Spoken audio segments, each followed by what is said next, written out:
તમે મીઠાશના નામે ધીમું ઝેર તો નથી ખાઈ રહ્યા. જો તમારા રસોડામાં હજુ પણ સફેદ ખાંડ અને સફેદ ગોળ છે તો તમે તમારા શરીરને મીઠાશ કરતાં નુકસાન વધુ આપો છો.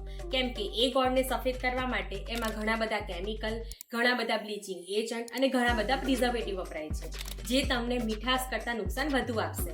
પરંતુ હું ખૂબ જ નસીબદાર છું કે છેલ્લા 4 વર્ષથી મને 100% ચોખ્ખો, એકદમ પ્યોર અને લેબ ટેસ્ટ સાથેનો ઓર્ગેનિક ગોળ મળે છે, thanks to Two Brother Organics. Friends, આ કોઈ કંપનીની પ્રોડક્ટ નથી, પરંતુ ખેડૂતો દ્વારા ચલાવવામાં આવતી એક જનરેશનલ સંસ્થા છે.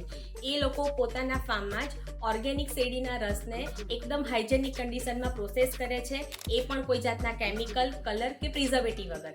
આની સારી વસ્તુ એ છે કે એ લોકોનો ગુડ તમને બ્લોક ફોર્મમાં, પાવડર ફોર્મમાં અને લિક્વિડ ફોર્મમાં મળી આવશે. હવે માની લો તમે જમવા બેસો છો અને તમારે ગોળ ખાવો છે, તો તમે બ્લોક ગોળ ખાઈ શકો છો. તમે જમવાનું બનાવવામાં અને તમારી સ્વીટને વધારે હેલ્ધી બનાવવા માટે પાવડર ગોળ વાપરી શકો છો. તમારી રૂટીનની ચાય, કોફી, જ્યુસ અને સ્મૂધીમાં તમે લિક્વિડ ગોળ વાપરી શકો છો. તો થયું ને, ગુડ હેબિટ ડેવલપ કરવી એકદમ ઇઝી અને એકદમ ટેસ્ટી. તો હવેથી તમારા રસોડામાં પડેલા અનહાઇજેનિક કેમિકલવાળા ગોળને 100% ચોખ્ખા નેચરલ ગોળ સાથે રિપ્લેસ કરો અને આ રીત તમે તમારા ગુડ જેવા સ્વીટ ફ્રેન્ડ સાથે શેર કરો.